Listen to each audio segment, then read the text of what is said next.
Während viele von uns in der Hitze geschwitzt haben, war mein Kollege Markus Kaiser vor kurzem im hohen Norden, wo es nicht ganz so heiß war.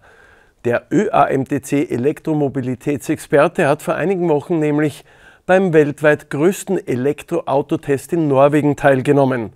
Was er dort genau gemacht hat, das bespreche ich gleich mit Markus Kaiser. Hallo Markus, schön, dass du da bist. Hallo Thomas, danke für die Einladung. Markus, gleich vorweg, ich habe schon versprochen, löse dieses Versprechen ein. 2 Fragen, wo genau wurden die Autos getestet und was ist dort passiert? Wo genau? Also es war der norwegische Automobilclub, der NAF, macht jedes Jahr, zweimal im Jahr einen Elektroautotest, der sogenannte weltgrößte Elektroautotest, bei dem heuer wieder im Sommer in Summe 31 Fahrzeuge, 31 batterieelektrisch betriebene Fahrzeuge getestet wurden und auf deren Ladeeigenschaften sowie auf deren Reichweitenanforderungen durchgeprüft wurden. Der NAF macht das mittlerweile im 3. bzw. 4. Jahr in Folge, jeweils einmal im Sommer, einmal im Winter mit den exakt selben Fahrzeugen, um sozusagen den Vergleich herstellen zu können.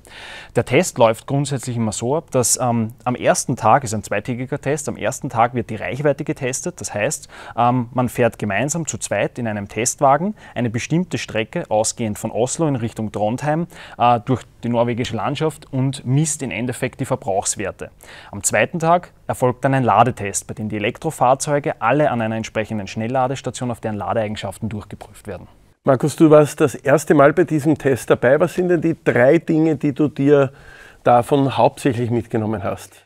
Na, vor allem das Land Norwegen und Elektromobilität, das passt einfach. Also man sieht in Norwegen mittlerweile wirklich schon eine immense Anzahl an Elektrofahrzeugen. Das war für mich wirklich beeindruckend, weil man teilweise wirklich, vor allem in Oslo, die Fahrzeuge mit Verbrennungsmotor zählen hat müssen. Also man sieht da wirklich sehr, sehr viele Elektrofahrzeuge, mehr als Verbrenner mittlerweile.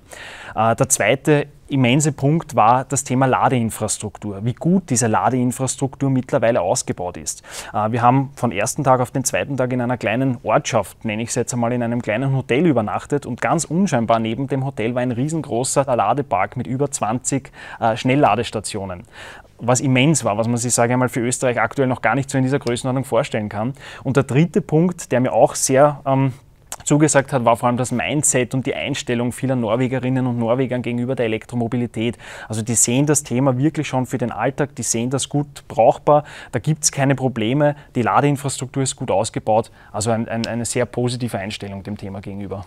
Markus, du hast das schon perfekt beschrieben. Norwegen ist ja eines der Elektromobilitätsmusterländer, die haben ja Zuwachsraten, also Anmeldezahlen von 75%.